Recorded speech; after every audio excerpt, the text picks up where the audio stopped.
In terms of your playing style, from my perspective, I think like actually people have finally started to kind of give you the props that you deserve. Because I noticed when SK in 2011 first started going and started doing well, anytime you would lose, I mean in Sweden especially, people have always famously they always pick who they think is the worst member of the lineup, and they go, oh, it's his fault if they lose. And so whenever SK would have a bad game, people would be probably thinking in their own mind, well, I mean, Robban's a strat caller, so you can't really blame him. f0rest and Get Right, I mean, it's hard to blame them when like they're the best players and they're the most famous players. Yeah. Delpan's like the AWPer, and so if you're the AWPer, it's kind of hit and miss. Like if you hit, oh, you're a great player. If you miss, then they go, well, you can't hit every shot with the AWP. And so just by removing everyone else, you're the last guy left. And the fact that you play so many support roles, or you play roles on your own, where like if you play, for example, on your own in B, and they fake A, so that Robban rotates around on CT, then you're on your own versus 4 guys. Like obviously, if they then kill you and overtake the site, it's really hard to retake that site with less guys. Yeah. And so someone could think, oh, FaZe didn't hold that site, whereas it's actually a really hard situation. So what I'm getting at here is, like, you're in a position where your role is so key to the team, but it's also the one where it's maybe the hardest for like a casual fan to pick up on like the subtleties. Like what did he do there that actually helped the team even if he didn't get a kill, or how did him getting a kill here but dying still like hold off for a few seconds so we could hold a site, or some things that are like more complicated for people to get. But I've noticed nowadays people on forums, it seems like they give you more props, like they realize now what your role is. Like in this one role, he's like one of the best in the world. Do you get this sense, like do you feel like people understand what you're good at and what your role is and stuff? Yeah, I actually, as you said, that's true. Like I was a little bit flamed before, I guess, but it's starting to get better. I'm not gonna say I don't care, because like everyone cares, but I mean, you read stuff and something is bad, something is good, and like if it's just bad for a while, you said like, yeah, that's the community. But I mean, now people, as you said, starting to how to say, think like what everyone is meaning when they're saying that I'm a support player, and think a little bit more about it, and not just flame and stuff. So actually, it's like it's hard to play B. I play quite alone sometimes, and I play most of the B sides, and sometimes it's really hard because like teams they know now how I play and everything I do, so I like for every event I have to change something. If I don't do that, I'm gonna get owned in my site every time, so I need to like update my play all the time, and it's really hard sometimes. So if I fall back to something that I did before, they maybe know it or anything like that. So sometimes it's hard. Actually, that's interesting that you say that, because when I think of players there's actually been very few players at the top level who really did just get left on their own in a site. Usually always in the small site, and the whole point of why you put that player in that site is, like, okay, I can gamble if I'm the rotating guy and maybe go to the other site, so we'll for sure win if they go there. And if they go to the small site, this guy knows how to hold it, so we don't even lose out that much if we do accidentally get caught out of position. And so those guys have a lot of like responsibility, and there's only a few guys I can think of historically who are like really good at that one role and always had it. Like for example, in the Finnish teams, Plaste always used to have this role. In NTW, they used to have MG used to do this role. In fact, they used to play the exact same sites as well. It's the same style of role. But what you're saying there is interesting, where you're saying that basically you can't play the same position every round, the same angle, because if you do get into a situation where it's 3 guys coming in and you're on your own and they know where you are, then you do even lose the advantage that a CT has, where the terrorist has to look all around before he can shoot, and they'd come out looking right at you. Yeah. And so the thing that's interesting to me is a lot of positions are so famous in how they're played in big sites that people can play that same spot every round for like their whole career. And it doesn't really matter. Like, for example, if you play above the ladder on Nuke in your CT, the guy who plays that role can still stand there, even though everyone in the world knows that someone stands there. And it's like, it works as a position. So he doesn't have to think too much as CT. He can just play off his skills and how he's doing. But the way you're describing it sounds as though, like, in a way, you have to be like a mini tactician. Like, you have to be thinking, okay, last round I was here, so they'll think that I'm going to be around this area. So instead I sit here, where it'll do something different for when they attack. I mean, is there an element of that? And also, as a result, Are you a guy who yourself ever like looks at demos or thinks about the opponent you're playing and thinks about how did they play me last time, or what will I do differently against this specific team, like in a big game? Yeah, I think like people that have this kind of the same play style as me is one of the guys that has to think like the most of that. Because if you hold B alone with a backup player, for example, like if you're gonna be alone for most of the time at least, and if you don't switch up your play, and if you don't switch up your play from pracs and from last events and everything, like people watch demos. Everyone watch demos for you. So if you don't switch up for like 3 events, that's gonna be so hard for you because everyone is gonna be ready about like for what you are gonna do and flashes and positions and everything like that. And like for example on Inferno, there is like maybe 2-3 spots that are the basic positions to stay in, and if you don't switch up everything on that map, you're basically dead. It's gonna be hard to even get 1 frag before you die. In terms of those sorts of players, like I was saying, it's so rare that you get these players, and also so rare that you can get someone who can stay in a top team, because even his team recognize like, oh, at this role, he's like really valuable to us. So it doesn't really matter. Like with other players, like for example, with a player who's not the best player in the team, but he's one of the stars, if his aim ever goes off for even a month, or his motivation level goes down so he plays less and he's killing less, that's the first guy who's on the chopping block, because you can always get guys like that. There's a million guys who can give you frags. But it's a lot harder to find someone, especially who'll work within your team and do this special role. Like he knows his role here and he has to do it.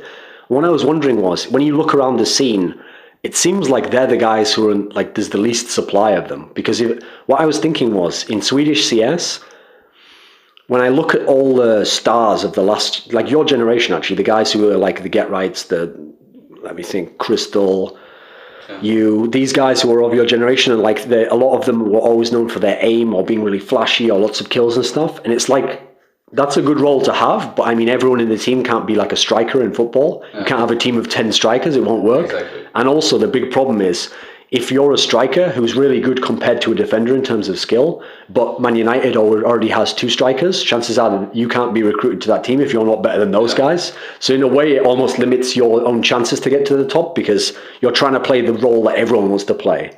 And what you were saying before actually is kind of what made me think of this, because every player, when you ask them, okay, when you were a beginner and noob, who was the guy you looked up to? They'll say like Heaton or Spawn or f0rest, or they'll say someone who's known for having like amazing aim, or basically like the star highlight player. But if you think about it, those are the hardest roles to really play, because someone like you mentioned Zet had like the most aggressive playstyle you could imagine. And so if a guy's aim was even slightly less good than that, he'd do the same thing and it wouldn't work, because he'd be pushing into some area and you'd get killed after the first guy, you know.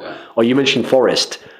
Part of the reason why f0rest can do all this stuff is because he has like the most ridiculous like aim but like technique with it as well. So in all these situations, he can be getting the kill where another guy would die.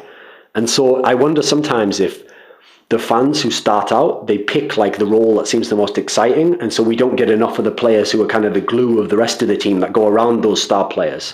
I mean, have you found yourself from playing versus teams, in teams and against them, and seeing other teams, that there's like a lot of guys who want to be the like big frag guy, and then there's not really very many who are going to play the other roles that like make up a team, and you need those guys, like you need a defender in football, you know? Yeah.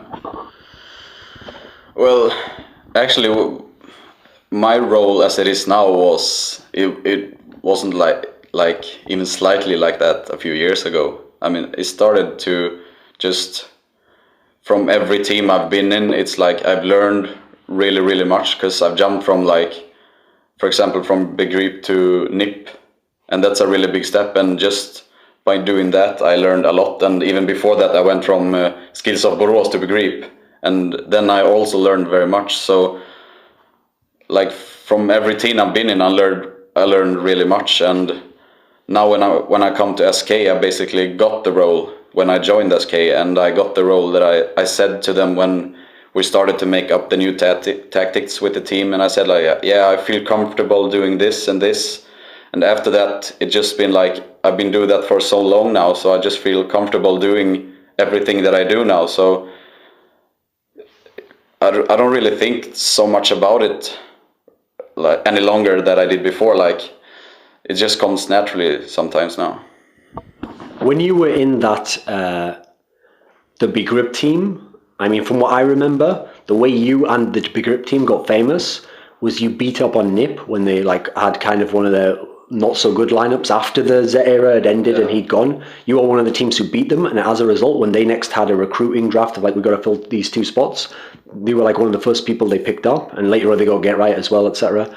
And so then you had this time in NiP where, I mean, the little lineup you'd beaten wasn't so good, and then even when you joined it, it was still a very confused lineup, it seemed. And so when that didn't go well, I always thought you and Get Right kind of had like a mark on your resumes for that, where people like kind of blamed you, like you were brought in as the new stars, and then the team didn't get super better. So I always thought that's what held you back for the next couple of years from getting another shot in like an SK or a fnatic. Like I thought people maybe wondered if like maybe you'd had been good at one level and then you got your chance at the next one and you'd kind of blown it. Same with Get Right. I think that's why it took him so many years. Did you ever have this feeling yourself, or if you think back now, do you think that's why it took so long to get in? Like it took a couple more years to get into like SK, for example. Well,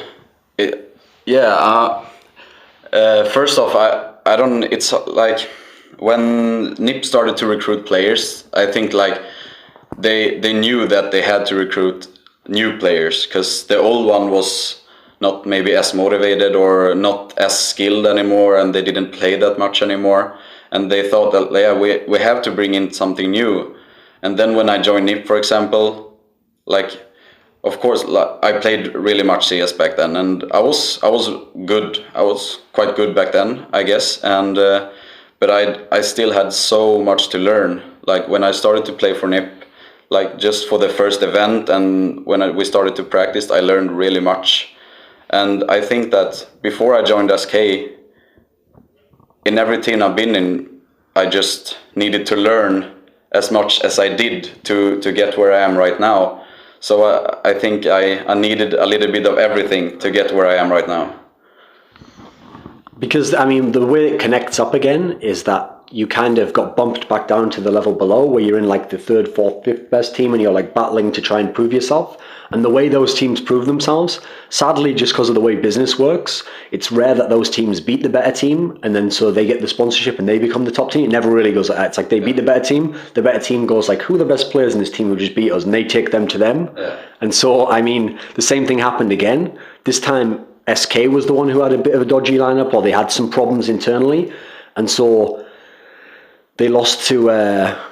didn't they lose to H2K, and they lost when you played in Lemondogs as well? Am I remembering correctly? Yeah.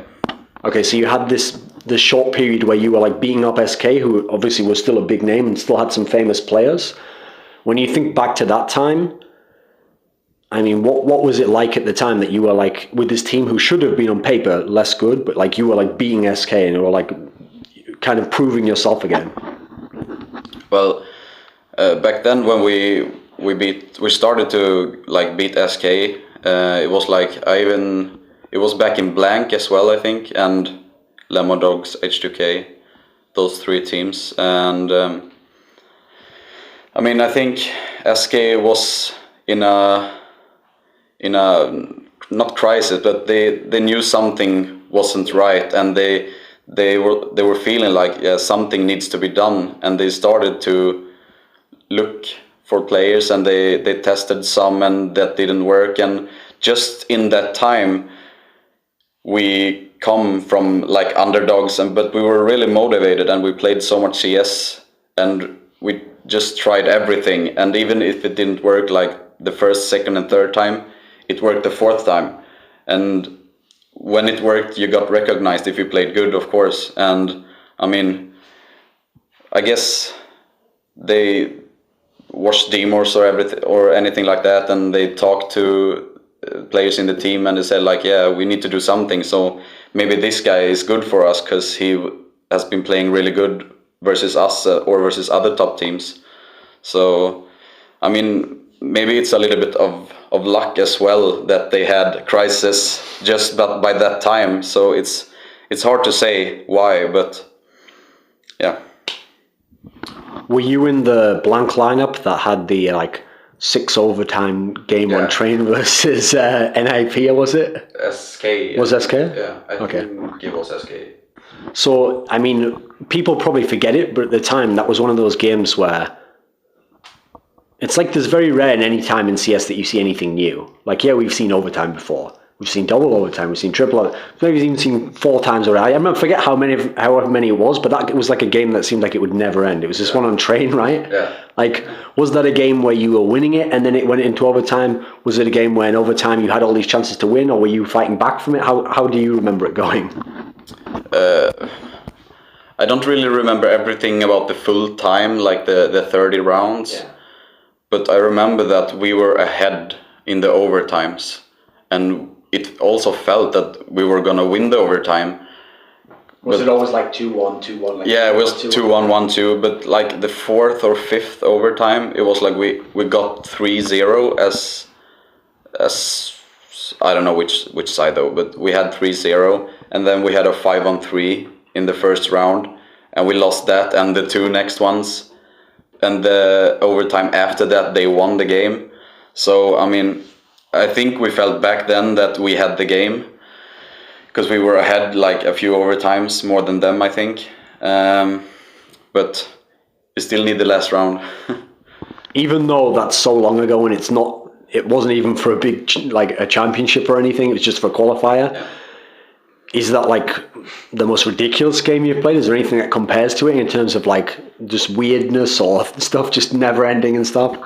I think that's the weirdest in terms of like playing so many overtimes. Like I've never done that before. The max overtimes after that game and before it was like 2 maybe, and that was like yeah. and that game in the WCG qualifier was like we lost the 6th or 7th overtime. That's just ridiculous.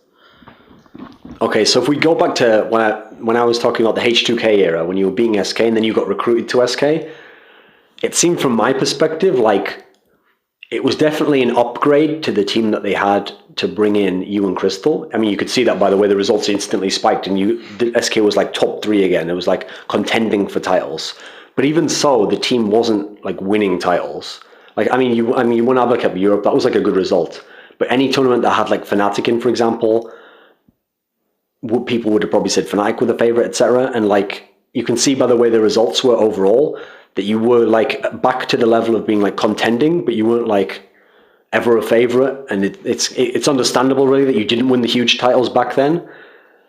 What can you say? I mean, obviously you're not going to throw like Vale and Rob and all these guys under the bus and say like, oh, no, that didn't work. But there was something about the team. It's like, there was something about the lineup, it always felt to me, where it's not that any of the players on their own were bad or couldn't have worked in the lineup. It's like you had too many of the old players where it's like on their own, they're fine. But if you have too many of those players where they're so from the old school, maybe they have an old style of play or they're not like fitting a certain role that they used to or something. It's like if you have too many of those, they were stuck where they were always like had like 1 or 2 spots and they were like, okay, we'll kick this guy, bring another guy into the same exact spot. And like it was always good young players coming into these spots, but really you probably needed to change a couple of the other spots. And that's why as those spots changed, SK got to being a top team again, I thought. Did you ever see it this way in terms of the problems when you were going up and down and the fact that eventually things got to this level again where you could win an event? I'm not sure, because I mean, when they brought me and Crystal into the team, I think it's quite hard for the old players to pick up 2 really young and new players, because you're not thinking the same way probably in game, and they have so more routine than we had, me and Crystal back then, and they were like, they knew everything about CS. Like when they play a match, they were really calm, they communicated well. Like, we were still players that didn't have everything, and we had some things to learn. And like the few events in the start in SK when me and Crystal joined, I think like we won a few of them and we came like top 3, like the first 4 or something, and we won 2. I think most of that was because like we were a new team. We were like, everyone played much CS, because you get like new motivation when you switch players. Like, yeah, we're gonna get to the top now, and everything is gonna work out and everything like that. And I think the motivation boost was so high that everything was going so well for us in the start. But then when you needed something to fall back to all the other events and you need to switch some things, we noticed that everything didn't fit perfectly, like after 4 events or something, for example. And it was hard to get to the level that we thought we were some events before, but actually I think it was the same level all the time, but the motivation boost that me and Crystal joined SK, it was so big for us that we played so much CS and we were like so confident in ourselves that we played a little bit different, maybe, like more as we were like not afraid to take aim duels, because we knew that we felt good.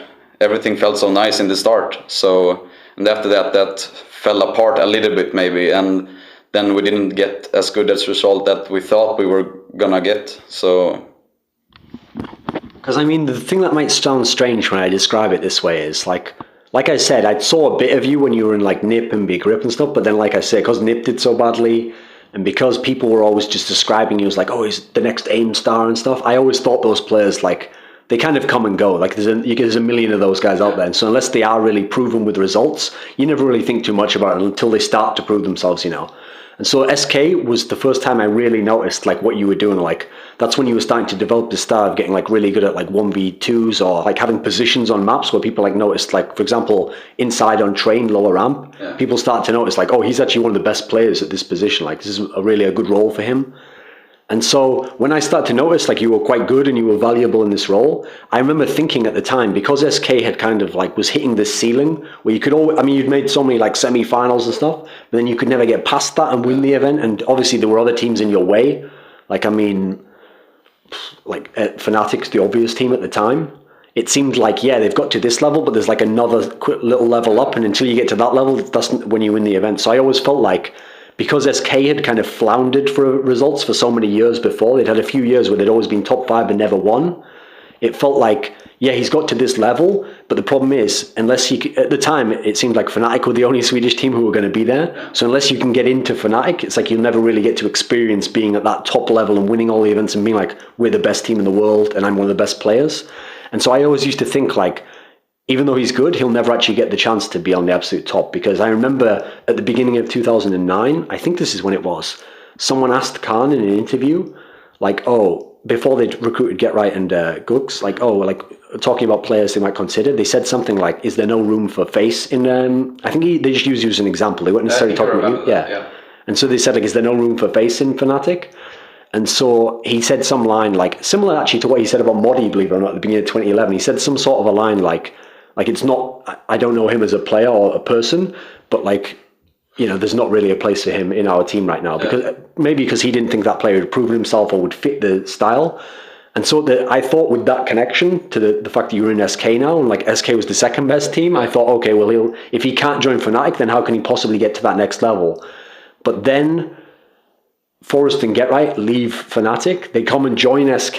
We remember everything changing, and even with that bad start, everything since then has been really good, and you've been at like definitely a higher level than SK ever seemed to be before. Sure.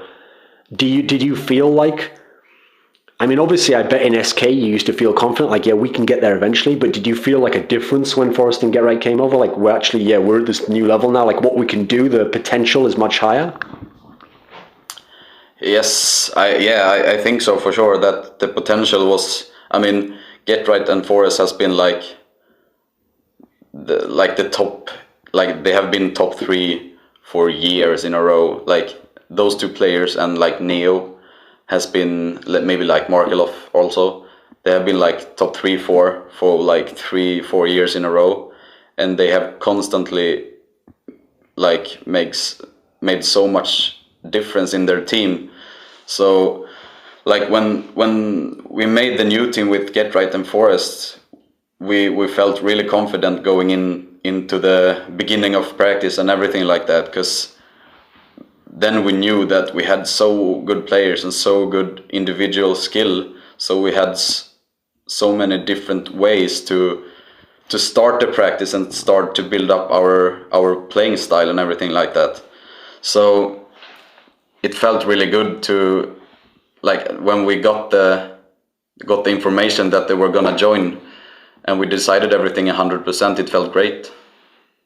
When you think back, just from now, like looking back, not thinking of what you thought at the time, and you know what you've accomplished since then, do you get a sense of like what I'm saying? Like you were kind of stuck at a certain level where SK is like, they could have won, but like the potential wasn't as great to win, and like now you like moved up to a new level. Do you get this sense? Yes, of course. I mean, when me and Crystal joined SK for the first time, we were good. We were quite good, but we wasn't really a top 2, top 3 team in the world. Maybe we had good matches and we could win versus anyone, but we didn't have that.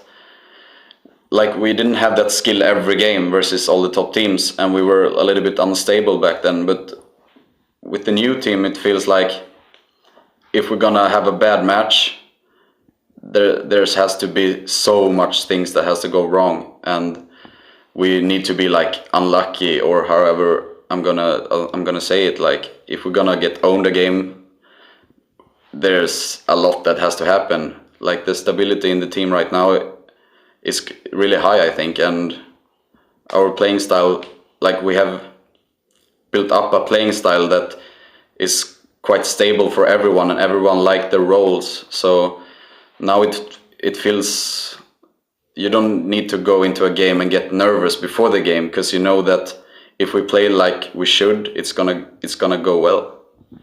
Was there ever a time, maybe not in SK because that was like a pretty good situation regardless, but maybe the times before, where you ever, even just once in the back of your mind, thought like, I'd like to be in Fnatic, or I wonder if I could play in Fnatic if I had my particular role or something? Did you ever even have these thoughts? Yeah, well, of course, I was aiming to join SK or Fnatic sometime in my game life, but I was playing so much CS, and I really, like, we were playing clan-based gathers, mixes and everything like that, and I really hoped that back then SK or Fnatic would get up the ice for me and like see that they need me, like the playing style that I have, and hope for that. And one day SK did, and that was like the real big break for me, I think. Before f0rest and GetRight joined, f0rest in particular, it seemed like, I mean, I still sometimes see him with like an SK jersey on or something, and it still looks weird to me, because if there was one thing you could have bet all your money on throughout CS, it's like f0rest will always be in Fnatic, and he will definitely never be in SK. That like seemed, I mean, if you think about it in football, you could never imagine someone right now going from like Manchester United to Chelsea, because these teams are always competing and they're both at such a level. It's like, once you've been a big part of Manchester United, like no one can even imagine, like people would think you were almost a traitor if you went to Chelsea now. It's just the way they're so ingrained with it. And on top of that, I know from behind the scenes, there'd been these offers to f0rest at other times when it would have actually, at those times, seemed even better for him to come over. Like he would have been able to play with bigger names outside of Fnatic if he'd have joined some of these teams. And so you would have thought, well, if he turns down those offers and maybe even more money or better players, then for sure he's never going to later on. Yeah. And so this weird situation obviously had to happen in Fnatic to break them up and to make it so you had a chance for him to come over. But was there an element when he first joined, and even maybe for a little while afterwards, where it was almost surreal, like f0rest's actually playing in my team now, like I'm in the same team as f0rest, and like now we have instead of looking at another team and saying like they have all the best players, so we have to like battle against them and do what we can outside, now it's like we're the ones who are the favourites to win these events and we're the top Swedish team and stuff. Was there something weird about that nationally? Yeah, I think the first months in SK with the GetRight and f0rest team was like, yeah, we couldn't believe that at least I couldn't, like I'm playing with f0rest and GetRight, but f0rest like has been in Fnatic for like, he'd been there for like 5 years or something, 5-6 years. 5 years. And like he's the one that it was one of the players that I had like my idol when I was a noob. And he was still playing, back then he was playing like CPL, he won CPL and everything like that. But now actually when I play with him, it's a great feeling, because I know like he's almost every game he has so high skill, and he's like almost never bad. He's always playing good, and that feels great, of course. So, but I also think that we had a little bit of luck that SK before they joined and Fnatic before they joined had some problems within their team that made this team as it is today. So, but it feels good, of course, but it was a little bit strange in the beginning. At least the first time when we saw them in the SK shirt, like the first event and everything like that. Like we came to the event and all our guys had the SK t-shirts on, and it was a little bit strange, but it felt good. This might sound weird, but did it alter at all the way you thought about like Khan and DSN, for example? Because when Khan and DSN are like flanked, they're surrounded by like Get Right, Gux, f0rest. When those players are going nuts and the team itself is getting to a really high level and winning all these events, it makes you appreciate every member of the team. Like he's amazing in this role and stuff. And so you also, to some degree, you equate those players with the great players as well, and they seem like they're a level above you. But after f0rest and Get Right joined your team, aside from this one event, basically you and your team were above their level now. And so these guys who before would have been your seniors, it's like you were actually above them and they were the ones like the underdogs trying to bottle against you. Is that like a weird shift when you think about it? I don't think it is a little bit when I think about it now, but like in the start, I didn't think about it like that at all. I mean, I never been in a stable team like this before, so I never experienced like a stability like this, like for a long time in a row. So like it's just like the last like 6 months when Delpan joined, for example, we had a really good year, and like it was started in the start with Delpan that we got comfortable playing. Like we knew that we were gonna play good all the time because we knew that our results. And like it was the facts that we had good results every event almost. So it is like that right now also. Whenever I've like talked to you since you've been in SK, it seems like in the game you're a guy who's like, yeah, we can win anything, we can beat any opponent. But outside of the game, it seems like you're kind of like a guy who just like accepts the situation that he's in. Like, this is my team at the moment, like I'll make the best I can of this lineup, and yeah, we did well. Like, you don't get super depressed when you lose, you don't go way over the top when you win. You seem like a kind of even keel guy. Well, when you were in these teams in SK, I always thought like you probably don't worry about the fact that, yeah, I'm not in Fnatic and I probably won't win these huge events. You were in a good position, you knew, yeah, as long as we have a chance to win, that's like enough for me. Yeah. But if you think about it from this perspective, obviously, when people talk about best Swedish team of all time, people are going to say immediately, okay, Fnatic. Because, I mean, in terms of as an organization with CS, there's so many top threes for so long. In terms of the 2009 lineup, yeah, it was crazy. They won all that stuff. But actually, think about it from this perspective. You've actually done some things in 2011 that Fnatic with f0rest, DSN, Khan, all these guys never did. So, for example, you won DreamHack before like Khan and those guys had ever won a DreamHack. They'd never won a DreamHack tournament. You won DreamHack Summer. They'd never won ESWC. In fact, only one Swedish team had ever won ESWC. It was the first ever one, where it was like the least competitive. Yeah. You won ESWC as well. When you think about it from this perspective, did you really in your heart have these like highest levels as like goals? Like, I have to get to that level one day? Like, I mean, how does it, when you think back now, despite some of the events that haven't gone that well for you, you think back, like, have you like accomplished great things in comparison to like a CS career? I mean, we actually talked about that within the team, like just before ESWC, for example. We said like we were so close the year before and like we should have had that, but this is our second time now, like before the final, for example. Also, we said like it would be so great to like put the like escape flag on ESWC and actually prove that a Swedish team can win it. And it just felt great to started to win those really big titles.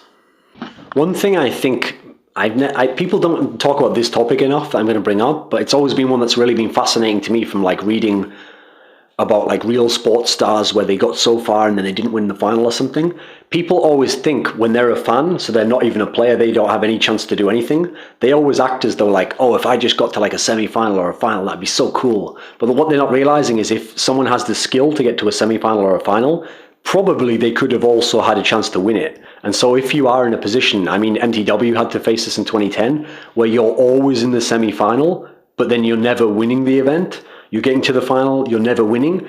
You don't go away thinking like, oh, that's awesome, we're always getting top 3, that's so good. You're always thinking like, we lost another event. Like, it's like the opposite is the feeling almost. Like, from your perspective, you had this stretch where that was happening to you in the events that people really care about. Like, does it crush your spirit at all? Do you ever eventually feel like, maybe we're never going to win these? Are you always able to like remotivate? Like, what was the mindset for you? It was really hard. Like in the SK lineup when we the crystal one, it wasn't that much. But when we started to switch after crystal and we had like Moddy, and it was like we tried more things than just the first new lineup with SK. It was like we were so close all the time. Like every quarter or semi-final, we lost like 16-14 and then overtime and 16-14 on just stupid things. And it got to my head a little bit. Like I was thinking like, am I not gonna win like anything big soon? Not gonna have like any luck in a big semi-final to be able to play a big final on stage in front of a big crowd and everything. So it got to me at least a little bit. So it was not hard, but like you were thinking of it in the back of your head for a while. But now it's better. One thing I want to talk about actually, when we think about the Fnatic lineup where you got Gooks, was that it seemed actually like that was a period where your team thought that you were going to make that step up, like we were talking about before, just from being like good and contending to being like, okay, now we actually have a chance. It seemed like you almost felt like, because you'd gotten Gooks and he was one of the stars of Fnatic, like, okay, we've got one of the stars of Fnatic on our team now, so now like we like evened it up a bit. And I remember Robin saying, probably maybe exaggerating a little bit because he was so overjoyed of getting Gooks. He was saying like, oh, he's the best player I've ever played with and stuff. And everyone seemed pretty pumped up and you came third at IEM and stuff.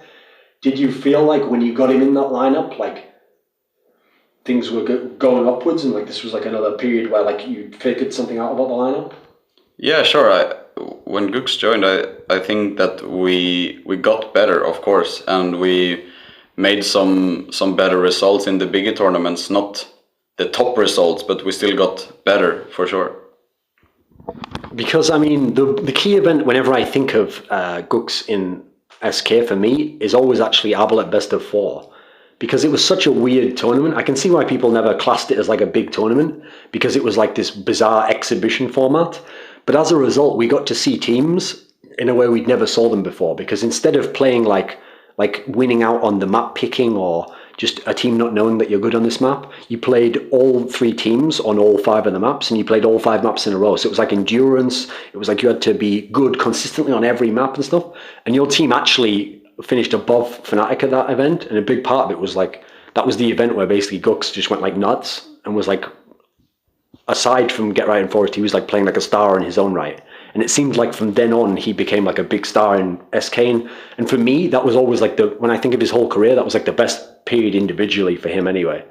And so I wanted to know your take on that. And also if you follow this theory, when you think back now, looking back and think like readjusting how you think of things in what you know now since, it always felt like when he then joined Fnatic in 2011, like rejoined as when Get Right and f0rest were gone, I always felt like, oh, maybe he's going to do that again. Like he's going to become nuts as a star on his own. I thought Fnatic will be okay as a result, because now they'll have a star player still. Doesn't matter that the others left.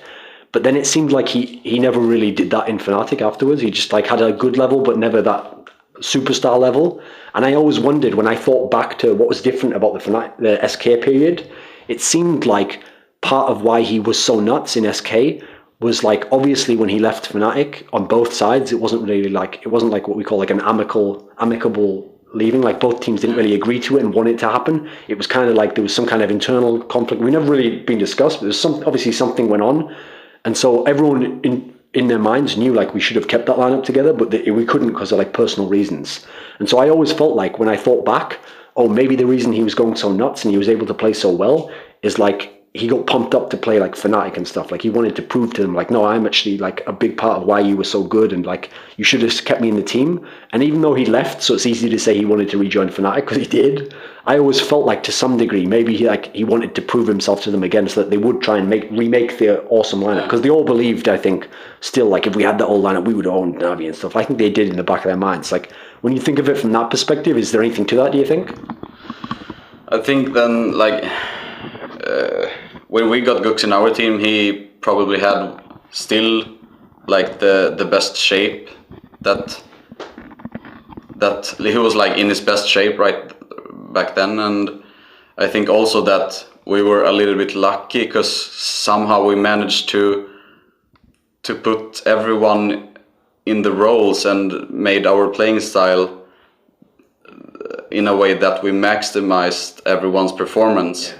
We got a little bit lucky that everything worked out for us so good as it did. So just I would say it's a little bit of luck that we luckily got our playing style to fit everyone so good that we maximized our performance to the highest level. So what do you think about the aspect of him? Do you think he did want to join Fnatic? And do you think that's kind of why it played out the way it did? Like that he was just waiting for the offer, and when it came, then he was gone? Probably he wanted to go back to Fnatic because he did. But I don't know. It's hard to say for me what he was thinking. But I guess he wanted to go back to Fnatic again. When you think of the moment you heard the news, like Gux has left, he's rejoined Fnatic, so we don't have a player, and we've got an event in like a week. When you think of all that, like just coming out of nowhere for you, or when you got the news, when you think of it now, was that move really just out of the blue for both sides? Was it just shocking in that sense? Yeah, that with everything that happened, I think that the outcome was shocking that everything happened so fast, of course. And yeah, for sure, and that we, with so little time, had to find a new player. While you still had Gux in the lineup, your best result overall was the second place at ESWC. And now, the funny thing is, at the time, it looked like one of those weird scenarios where even though you came second, people could have made the complaint like, oh, but they got kind of an easy bracket. Because even though you beat the Poles in the semi-finals, this is when the Poles hadn't really reproven themselves as a top team, so everyone was kind of writing them off, like, oh, SK just walked to the finals. Meanwhile, Navi had gone bananas on the other side of the bracket where they'd had to beat Fnatic, then they'd beat MTW, and they were like owning them, big scores. So it was like they were really impressive. You were like, we didn't really know how you'd match up with them. But when you got to that big final, for you, like the first major final of your entire career, you actually won the first map of the series. Then Navi did similar to what they'd done to all the other great teams, and they kind of crushed you on the other maps. Going into it, did you really feel like, did you just think we could win, or did you really feel like we're going to win ESWC now? I actually think that I was thinking back then that actually we're going to win the ESWC final, because, as I said, it felt really good when we were playing with that lineup, because we, comparing to every other team, we had changed to a little bit of a different playing style. So all the teams that had played the SK before was not going to get the same playing SK that they had faced before. So I think that we were quite comfortable playing like every map back then, and we were like basically, we didn't have like one favorite map. We were quite good on every map, so it didn't really matter which map like we played. So we felt quite comfortable going into that final, I think. When you won the first map, Dust 2, and actually Dust 2 had been a map that Navi was really good on. Like the same tournament, they'd smashed Fnatic on it completely. And so as a result, you win the first map. Then the next map was Train, I believe. Yeah. Then it was Inferno. Now, when we look back now, it's easy to go, well, Navi's awesome on Train, especially if they get to start CT. Markov, we all know, it's like everyone knows what he can do on this map.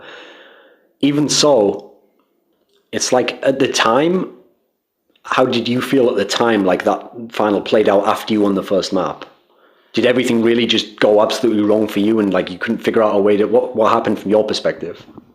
Well, on Train we got one of those games that Navi has in 2010 got quite famous for, that they just closed down their city side and won by that, because it was in the whole year back then they were like owning the city side on Train, and there was like no team taking more than 40 rounds versus them. It was like they won like every city pistol round, and after that it was like 12, 13, 14 rounds every time. So like it's not that much to say about Train. Like they played well and we didn't have that much to say, I guess. Inferno, I don't really remember that much. So I mean, I don't even know the scoring on Inferno, so it's hard for me to commentate that right now, but I believe it was, they didn't own us, I think. I think it was a pretty big score. I think it was like 16-4 or something. It was? Oh, okay. So, yeah. So then I have no clue what really happened on Inferno, so it's hard for me to say. It seems like from reading interviews and listening to players, when you're in a situation, people can never really be like objective and view it from all sides and take their own self out of the equation and say, oh, how does this actually work beyond what I want, and think about stuff. And so when you're still in like 2010 and you're playing versus Navi, you have to believe like, no, we can beat them. Like they're not the best team. Like maybe we are. We just haven't had a chance to prove ourselves. And you could see that from Fnatic. You could see that from Mousesports. You could see that from SK. All these teams really believed like, no, we can turn this around and we can be the best team for the rest of the year. Yeah. But it seems like once you get at least like a year or some lineups change, then people eventually, when it's enough in the history, they can kind of admit like, no, they were the best team that year, or they were like owning everyone. For sure. When you look back, does it make sense that they beat you in the final after they like rampaged through MTW and Fnatic and stuff? Like when you look back, did you really, like, how good were your chances to win that final, do you think? I mean, if you look on the paper, maybe they were a little bit like favorites, you could say. But I mean, when I think back of it, like thinking back to that moment when we won the first map, I was almost sure that we were going to win, but that wasn't the case. But when you look back, like for the whole year that Navi had, so then you can say that for sure they would have the most fans rooting for them, and they were, if you ask the most people, they were probably going to say that Navi was going to win. Yeah. There's like a saying if you read like biographies or interviews with like all-time great sportsmen, so like a Muhammad Ali or Michael Jordan or someone, a lot of them say that, they say like the truly great players or the truly great champions aren't just the ones who win or even win and then stay on top for a while. It's like they say you have to win and then lose to the extent that you have to realize like how much it really takes to get back there again. And like losing like that, the whole point is like the people who aren't that great, that kind of like crushes them, like, oh, I've lost, and they never recover from it. But like the really great player like reaches so deep down and he's like finds a way to get back to the top again, and that's like what really proves how great you were. And so SK had a period in 2011. You had this little nice summer period where you just owned everyone. I mean, you were owning Fnatic completely. You were like winning all these matches in a row. Everyone you were beating, and basically right up until the E-Stars final, you were just like dominating, and everyone was like, okay, SK is going to be the team of 2011. They're going to dominate now from when they got Delpan. Yeah. When you had this awesome period, and then after that, you've still been maybe the best team at times. You've still been a top 3 team for sure in all this period, and now you're on the way back. You're having to fight back up that mountain again that you've already been up, so you know what it's like to be up there. Like, how was the experience of trying to get back to there? I mean, do you think back to what you were doing then and think we have to like replicate that, or do you think the scene's changed and you have to figure out something new to do? Like, how does it work out in your mind as to how you're going to get back there again? Well, I think that Trace is going to have a great input this year in our team. I mean, he played in, what could I say, like the most tactical based team in the whole world. And when he played in MTW, we know I was always saying that they were like a tactical machine, and they were like so good together as a team. And I think that everyone in our team has still something to learn from this, and I think he can have great inputs, and he's shown us a few things already now, and I think that he's gonna improve our game for sure. So he's gonna help out for sure. At last year's IEM event, you won the group. I mean, it was kind of a surprise coming into it that you won it without even losing. People were like, oh, actually, because you've been so bad in Kiev, people were like, oh, they figured it out. Like, they're actually really good. You're in the semi-finals. You had this heartbreakingly close game against ESC, where if you just put it out on paper, like the end game situation, where how many rounds they have to win towards the end, their money situation, if they even lose a gun here, lose a round there, like they're fucked basically. You have this almost impossible situation for them to win. When you lost that, when you even looking at it at the time, you had to feel like, you know, inevitably we're going to get this round eventually. There's only so many to go. Like, is that still vivid in your mind if you think about it now? Like that, the situations you could have won or what could have gone different. Like, what was it like to? Because I mean, it was one of the most crazy games I think I've ever seen. The ending of it. Yeah, I think we talked about it in the team, and I just think that the Polish team just had one of those games that it was just not meant for us to win that game.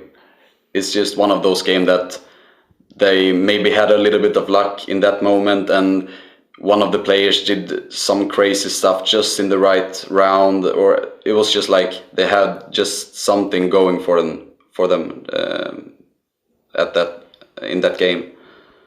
So when you got at ESWC 2011, you had this situation where ESC had still been beating you for this period beforehand. They beat you at no, they hadn't beaten you that much actually. They'd only beat you at E-Stars, I think. And then Navi had beaten you, that's right. So like the two teams who were beating you were for sure going to play one of them in the final. And so basically the one who won was probably the one in better form as well of the two of them. Navi won, they got to the final, and people thought like, well, Navi's won the last 4 major titles in a row. Now they're in another one. They're probably going to win this. There was a lot of people wondering either way, like how would it go? And you'd only played them in one best of 3 all year, the one at DreamHack, where they'd like left Nuke in the map pool, and obviously they realized later that was a mistake for them, and so they were taking that out. And so now it was like no one could be sure that SK would win this final. Map 1 starts Inferno. You win 3 rounds as CT. You remember this? yeah. If you win 3 rounds as CT versus like elite level team in a big final, like you should never win that game, really. Well, that's true. I mean, it's our CT Inferno game has been like so up and down the last like year and a half maybe, and it's been like the side that we have had the most problem with. So if you win like 3 CT rounds on Inferno, it's like it has to be almost impossible. I mean, if you compare it to Inferno with a map like Train or something, the Train CT side is a dominant side. But even now, you can compare it to Inferno because it might be the most balanced map. Yeah, Inferno is probably the most balanced map of like all of the maps playing right now. So if you're gonna come back after that, you have to pull out some crazy stuff. What do you remember when you think of that game? Like, obviously not every single specific round, but what general theme, when you think back to the comeback you made on T-side, what things do you remember? Like, what was going on? What was different? Were there like a few moves where you think like, wow, like we were lucky to get through that situation, or like we did something so right there and that's why we're winning or whatever? I mean, I think we had looked at some demos, and we knew that our CT side was a little bit random, and we also knew that our T side was so much better than our CT side. So we still knew that we weren't out, but we still needed to pull out some crazy stuff and some good individual performance to be able to win. And we had a quite good plan, I remember, because we had watched some demos, and we knew, well, we started to figure out that they hadn't changed that much from the demos that we had watched. So like every tactics we made and called out, and like if you compare it to the outcome from the demos that we have watched, like everything was going for us as we expected. So that was a little bit of luck from our side as well. When you then had the Dust 2 game, where basically the way the first map ended in overtime, it was still like, there was an element of like, wow, I can't believe SK even made that comeback. There was obviously some luck involved in making it. And then when you won in overtime, it was like, wow, that was so close that maybe this is going to be a 3-map series and every map's going to be 16-40. I've had that feeling about it perhaps. And then on CT side of Dust 2, you basically just locked them down completely. And this is back, you have to remember, when Na'Vi on T side of Dust 2 just destroyed teams. Like they always used to just pick them apart. Like, what do you remember of the experience of the Dust 2 game? Well, we talked about it before the game, I think, and we said to each other that we have to play like fearless. We have to destroy their tactics. We can't let them. We can't let them do whatever they want. We can't fit our playstyle after what they are doing. We have to pick up kills before they finish their rounds, as they before they have one. What should I say? Before they do what the plan was from the start of the round. Yeah. So we have to like pick up some easy kills in the start, go aggressive and everything like that to destroy the base time. Yeah, destroy the plans. So basically that was the plan, and it worked out well, I think. Like people, it's actually a cliched question where people say, when did you know you'd won the game? And the problem is when you ask like that, when did you know? People usually just say like, well, like match point or something, or like when you're up 15 to 4 or something ridiculous. They usually just pick like a really obvious point. But instead, I want to know like when in that whole series versus Na'Vi and ESWC, when did you get this sense inside like, wow, we're actually going to win this final? Like it's going the way that like it needs to go for us to win. Actually, I don't think it was after the first map, because we won that so close and overtime and everything like that. And I actually think it was when we had like so many CT rounds on us too, that a CT team shouldn't have. Yeah. And everyone was playing so good individual. Like there was none of us losing like a straight aim duel at that time. So I mean, when we started to get like over 8-9 CT rounds, it felt like this is gonna go our way. One of the things you're most famous for in your style is like, people always say like you're stable. Like when people talk about aim, usually, this is why when people used to call you the aim star back in the day, I never fully understood it, because when people said aim, or like, wow, his aim is so good, I always associated it with like flashy aim, like Zet or f0rest or someone, where it's not just that they kill 5 guys, it's like everything's a headshot and everything's like an impossible shot where it's like that should miss, but it hits anyway, and wow, what a crazy. Whereas there's a different type of aim that I'd say actually you and Face share, where it's just like a consistent aim. Like every shot is like, really, it's precise in the sense of not like going for the crazy headshot all the time, but like there's certain shots you just never miss. It's like very consistent. As a result, if you put these guys in certain positions as CT, for example, they're really great at holding that site or position, because you know in your mind, like, well, they're going to be able to do a certain amount and I can always rely on that from them. So in terms of your aim and your like way of approaching the game, when you're in these situations where either you're like holding a site by yourself and you know like, okay, I've got 3 guys coming around this corner, like I'm probably not going to be able to headshot them all. That would be kind of fluky, but I'm just going to try and like be consistent and kill as many as I can. Or for example, you're in a situation like a 1v2, and in a 1v2, let's face it, the one guy shouldn't win, but he has to think up like a plan and he has to be able to kill one guy then kill another or something. Like, what kind of a mindset do you have in these situations where really you should be at a disadvantage and you should be able to, people either tend to either go crazy and think they have to do everything, or like, how do you break it down, like what you're going to do and stuff? Like, what kind of thought process do you have? Do you even think about it? Do you only react, or do you make a little plan? What do you do?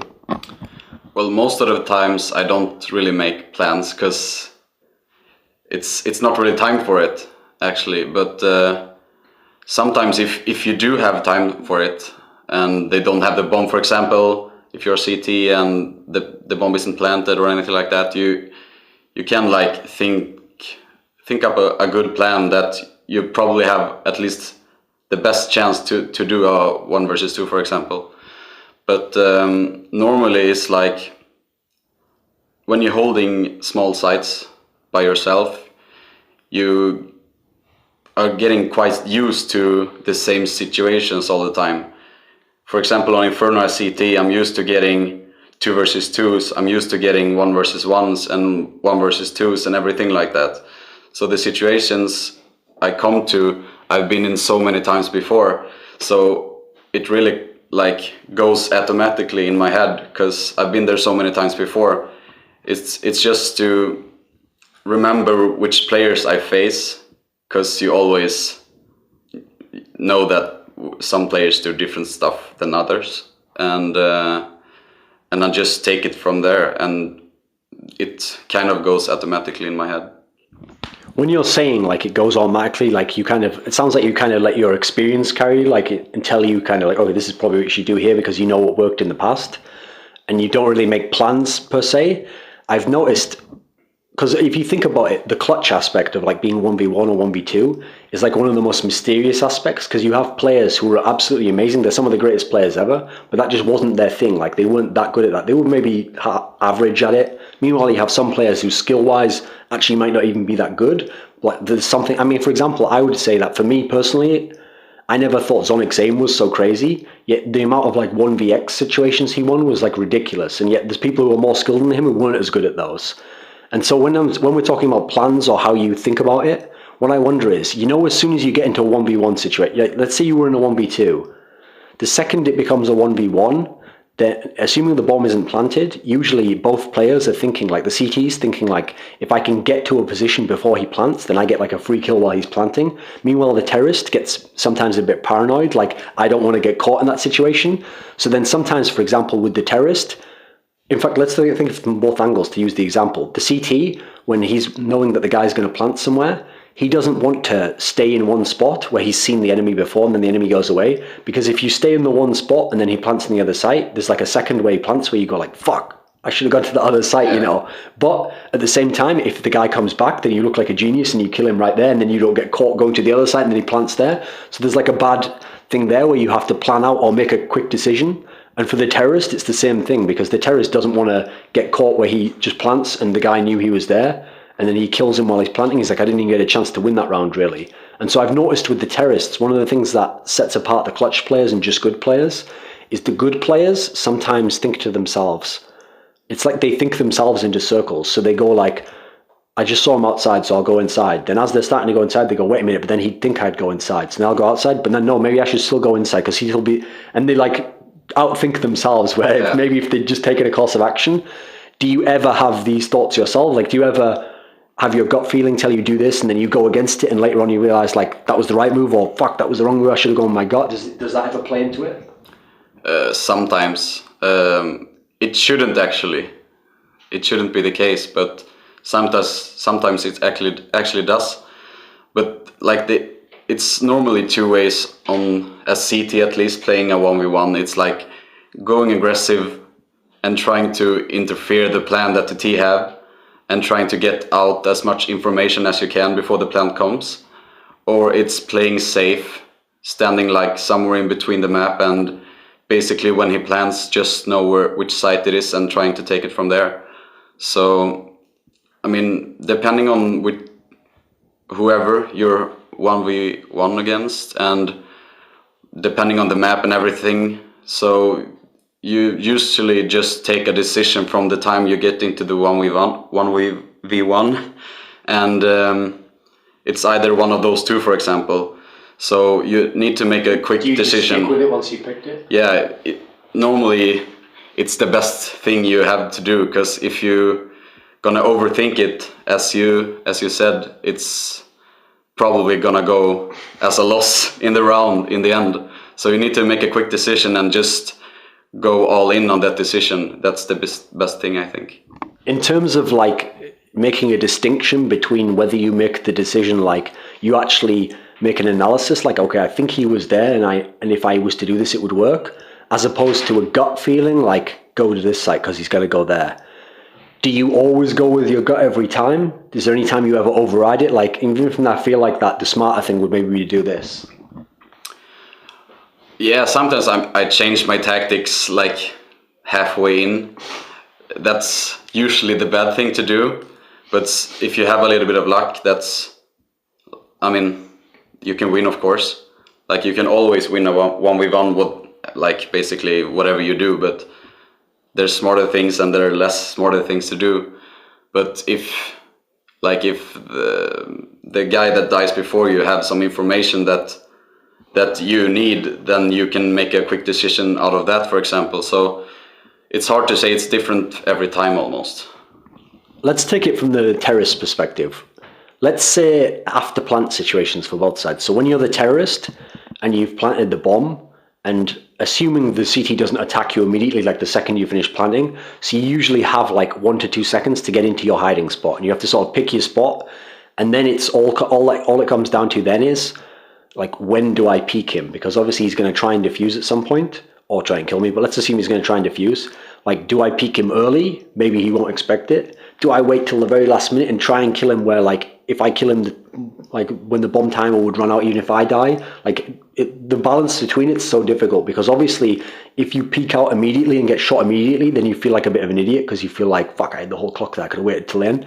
And then if you peek out at the very end and you shoot him and he finishes defusing, you also feel like an idiot. Yeah. So the balance is so fine.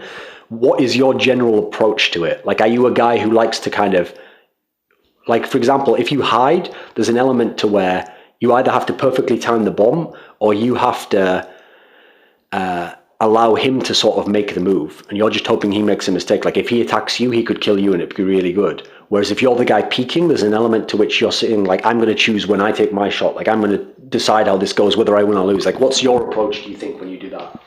Well, if you're 1v1, it also depends on the map. I mean, if you take a map like there's very long distance for like train, dust 2, there's so many positions where you can actually peek and get away and get the information that you need if he's diffusing or not. And even take a shot, for example, and even notice if he's shooting back or going for the full diffuse. So it's so many factors that does matter in a 1v1. So like, normally it's the safe way is to get as much information as you can without getting killed. Like, maybe peek fast and just do a fast shot and see if he's reacting in some way. And it's so many different ways to do it. Well, to give you an example then, so you can give us your process for one example. Yes. I mean, a famous example when I was thinking of that is anytime you're the CT and they plant, no, anytime you're the terrorist and you plant in the A-bomb site on Inferno, you at that normal spot where you plant in front of the box next to the pillar thing. Because if you go there, then there's so many spots for you to hide that often the CT either usually goes kamikaze straight for you, hoping that he can flush you out, because otherwise if you hide and he goes too slow, then he wastes his time and he's for sure going to get killed. Or he'll immediately go to the bomb and try and start fake defusing, because then he wants to make you peek. They basically either do those two things all the time, it seems. So when you're the terrorist, then usually people pick their hiding spot, and like I say, they either choose to, oftentimes people will peek first, like if they're at the lamppost, they'll peek round and hope that they can kill him or whatever. Or if they're the famous place to hide, obviously, is if you're up in the balcony just around that corner, because you can hear if he's diffusing, and then you try and step out and kill him when he does it. Those are the two extremes usually. So when you're in that position, what is your usual like approach to it, do you think? Are you the guy who peeks the lamppost? Do you like to hide more? I don't think I'm the one that's hiding. I think that it comes to, I have to make a decision that I need to really decide when I need to peek him out. It's just a matter of time when I have to peek him out, and when he expects it the least, and when I have the most chance to win the aim duel that I'm gonna have. Because for sure, like on Inferno, it's either if it's 1A or B, you need to make a decision when to peek him out and win the aim duel, when you think you have the most chance to win the aim duel, because you're probably gonna get it. And compared to from that to other maps, you can do different things, but Inferno is one of those maps that you just need to decide when to peek and take your aim duel and hopefully win it. I mean, actually, let's use the same example again, so you know the setup already. When you're the CT in that situation, so you know the same thing. If he's going to hide out, he's maybe up in the balcony, but you can't be sure of that. And to get up into the balcony to attack him is like really hard. And so oftentimes they go for the fake diffuse again. or he's going to be peeking out when I do my fake diffuse. When you're the CT in that position, are you the guy who likes to push and try and flush him out? Or are you the guy who likes to fake diffuse and hope he makes a mistake and gives you a chance to kill him? What's your usual approach to that one? If I have no idea where he is, I usually try to get as much information as I can as fast as possible. Like, if he's... So is it more valuable to do that than worry about him killing you really early in the clock? You're not worried about, like, oh, I had all that extra time. It's worth it to try and get the info? Like, for example, on A, if it's planted on A, I come from long, for example. Then I'm probably gonna try go as fast as possible into site to get us the information that he's not there. Because it's just big sand and short that he's probably gonna be it. Because if in house he's probably not gonna peek, he's gonna hide. So there's like 2 positions that he's gonna come from. And even if he is at site when I come there, I'm gonna have my aim duel because I'm already aiming there. So it's like, it's a 50-50 almost. So it's just you just need to take a chance and do it as fast as you can almost to like rule out some decisions. Yeah. Because actually one thing interesting that makes me think of your answer is the fact that I always noticed with all the Swedish players who had good aim and were like considered star players at any point in their career, their typical, when they were the terrorist in that situation, they always wanted to peak like early, and they would always either peak fully and just go for the kill, like commit to an aim duel, or they would peak in that way where like, you don't kill him, he doesn't kill you, but you both then know where you are. Like, because what you're basically doing is you tap over the box and you maybe take one shot, and yeah, maybe 1 in 100 times it flukily headshots and you win any game. But most of the time, then an aim duel is going to come anyway because he knows where you are. He's going to advance on your position. You're just waiting to kill him. Yeah. So essentially, they always are willing to take the risk and take the chance. Whereas in a perfect world, if you could always hide and never let him find you, and then always kill him while he's diffusing, that would be like the ideal on paper strategy. Obviously in real life it doesn't always work like that, whereas the chance of taking the aim duel, even if you're versus a really bad player, there's still a small chance that he then headshots you, so there's still a chance you can lose it. I noticed nearly all the star Swedish players always take the risk because they have such good aim, or they trust in their experience of like, I can win this. The only player that I can single out, and what interests me, is like, I've noticed Get Right always does the opposite. He always will like hide as much as he can. When he's like 1v1, this is versus more, he might do something different. When he's the 1v1 terrorist, he always will like, I mean, people call him the Grims and stuff. Like, he likes to play as like the last guy and like make those like very passive style decisions and stuff. It's like, and it makes him a bit unique in the sense that he's got good aim and he's a really star player, and he's basically playing to some degree in that situation like you'd expect of one of the players I talked about before who's really clutch, but actually they're not as skilled, and that's why they have to be smarter and play it like that. And so tying that into his overall style of play, I mean, he's such a good player in terms of like putting up enough frags each game. Like, he always seems to have a certain amount he puts up.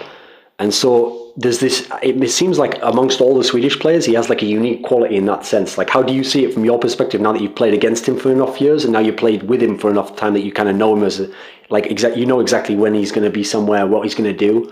Like, how would you define it for people in terms of what's different from other players, or what do you think? I think Get Right is for sure probably one of the most defensive players, but I mean in a good way. Like, he's still very smart, of course, but he's one of the most defensive players out there, and I think he is one of those players that he has such a big Counter-Strike memory. Like, he has played for a long time, of course, and he's played versus all the players so many times and for such a long time. So, and he also remembers so much that helps him through the way, like in certain situations and stuff.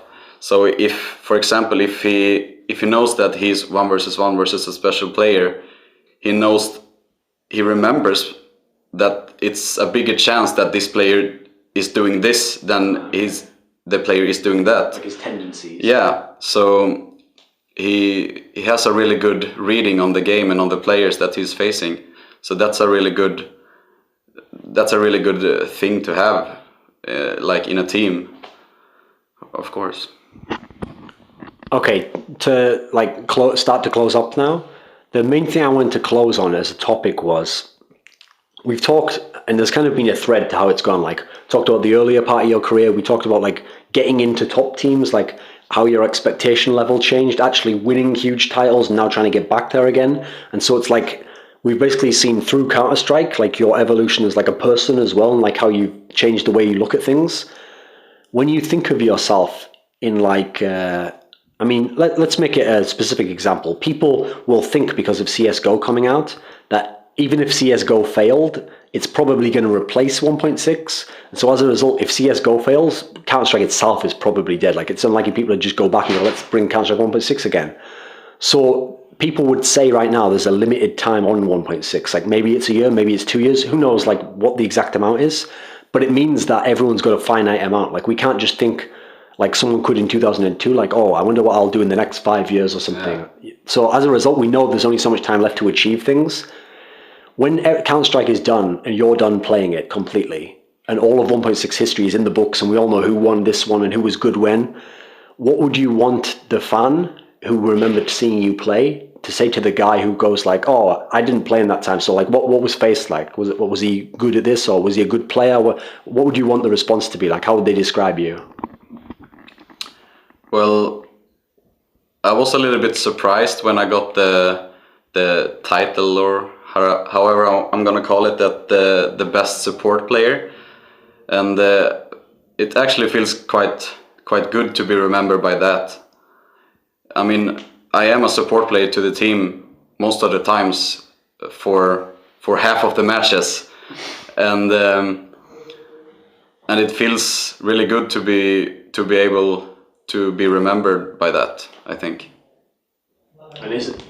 You think that's kind of like your own, like, that's like a good little thing that you can hang your hat on. Like, I was good at that thing. Like, that's satisfying enough for you when everything's said and done. Yeah, I think so. I mean, I know that I'm never gonna be the player that's gonna be voted the best player of the year. Sure. I'm not gonna be that player, and I think I've accepted that for like a long time ago, and that's fine by me. But I'm still doing my role in the team, and if I just be remembered by that, that's all I'm asking for. Okay, so any final words, someone you want to thank, say hello to, the usual ending? Well, of course, I want to say thank you to SK and all our sponsors. Of course, you're helping us a lot, and you're making our dreams come true, so to speak. And it feels great, like competing, like we're in all of the countries, all over the world, every month basically, and it feels great that there's people out there helping us so much, and it feels great. So thank you, and I hope everyone is gonna watch our game tomorrow at 12 local. Okay, so still rooting for us then, and through the time that 1.6 is gonna live, and we'll see how CSGO is gonna be like. Hopefully we play back like in the future CSGO as well. Tack så mycket. Tack.